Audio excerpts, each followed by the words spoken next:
안녕하세요. 안중찬 목사입니다. 오늘 성경 읽기 본문은 요한복음 3장 1절부터 21절까지의 말씀입니다. 니고데모라는 유대인의 지도자 중에 한 사람이 있었습니다. 그 사람은 아마도 예수님이 행하신 기적들을 보고 아주 신기하게 생각을 했고, 예수님이 하나님과 어떤 특별한 관계가 있기 때문에 그러한 신비한 이적들을 행할 수 있다고 믿었던 사람입니다. 어쩌면 니고데모는 하나님의 나라를 반 정도 보고 경험하고 확신한 것 같습니다.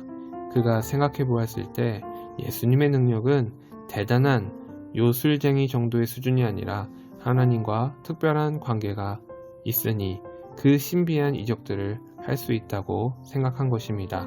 그리고 예수님께 다가온 것이죠. 나는 당신이 하나님께로부터 오신 선생인 줄 나는 알겠고 벌써 눈치챘다고 그런 이야기를 하는 것 같습니다.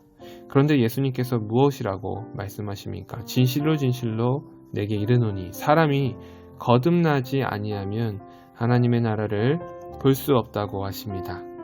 그런데 다시 태어난다는 그 거듭남에 대해서 니고데모는 조금 헷갈리는 것이죠.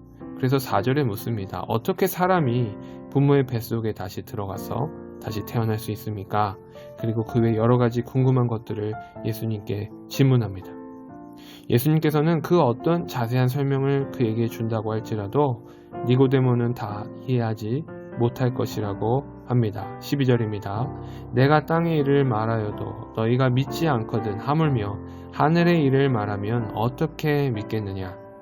그런데 예수님이 말하고자 하는 핵심은 그 거듭남에 대한 구체적인 설명이나 논리가 중요한 것이 아니라 이 모든 것이 이루어지기 위해서 일어나야 하는 한 가지 중요한 사건이 있는데 그것은 14절 15절입니다. 모세가 광야에서 뱀을 든 것 같이 인자도 들려야 한다. 그것은 그를 믿는 사람마다 영생을 얻게 하려는 것이다. 결국 중요한 핵심은 누구든지 예수님을 믿는 믿음으로 말미암아 영생을 얻고 물과 성령으로 거듭나고 하나님의 나라를 보게 된다는 것입니다. 예수님을 믿고 구원을 받는다는 것은 니고데모처럼 학식이 없어도 됩니다. 니고데모처럼 사회적으로 잘 나가는 사람이 아니어도 됩니다. 누구든지 심지어 그것이 어린아이일지라도 예수님을 믿는 믿음으로만 구원을 얻고 하나님 나라를 볼 수가 있다는 것입니다. 이렇게 하나님께서 모든 사람들을 위해서 구원의 문을 활짝 열어놓으신 것이죠.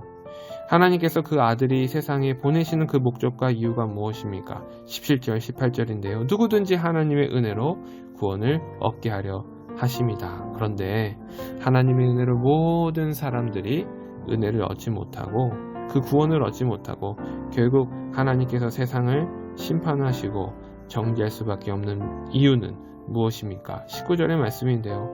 그리스도의 빛이 세상에 왔지만 오늘날 이곳 저곳에서 교회가 세워지고 복음이 전파되고 있지만 진짜 문제는 무엇입니까? 사람들이 자신들의 행위가 악함으로 예수 그리스도의 빛보다 어둠을 더 사랑하는 것입니다. 복음을 거절하는 것입니다.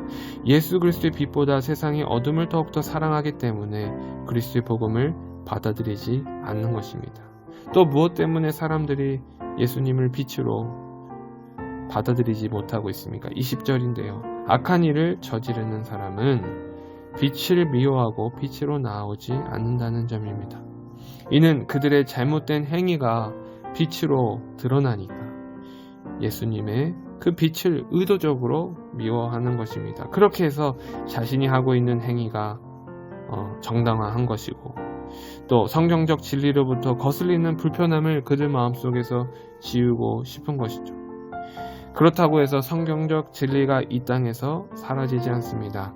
지난 2000년 동안 수많은 종교적 박해와 어려움이 있을지라도 성경적 진리는 절대 사라질 수 없었습니다.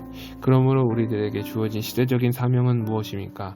우리에게 주어진 삶의 영역에서 늘 예수 그리스도의 진리를 사모하고 따르고 빛된 거룩한 삶을 살고자 애쓰는 것입니다. 21절입니다.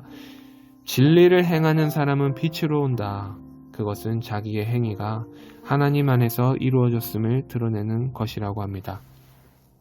오늘날 교회와 기독교에 대한 세상의 여러 가지 평가들이 있는데요.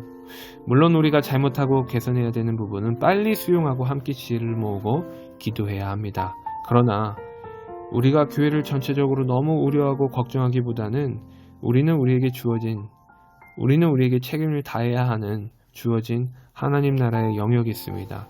각자 주어진 삶의 자리에서 예수 그리스도의 진리를 따르고 그분의 핏된 삶을 살아가려고 할 때 하나님의 선하신 역사가 우리와 함께 하실 것이며 언젠가는 모든 것을 합력하여 최종적인 선을 이룰 것이며 이러한 주님의 온전한 주권과 섭리를 인정하고 믿고 신뢰해야 할 것입니다. 이런 삶으로 도전하시는 우리 모든 성도님들 되시기를 간절히 축복합니다.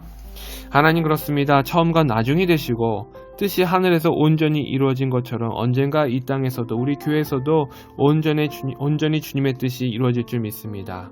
염려가 될 때가 있습니다. 더욱더 기도하게 해주시고 우리로 하여금 더욱더 성령으로 연합하게 하여 주시옵소서. 무엇보다 우리에게 주어진 각자의 삶의 자리에서 성경의 진리를 따르고 예수 그리스도의 삶을 닮아가게 하여 주시옵소서. 우리들의 모든 행위가 하나님의 선하신 능력 가운데 언제나 함께할 줄 믿습니다. 감사드리며 우리 주 예수 그리스도의 이름으로 기도하옵나이다.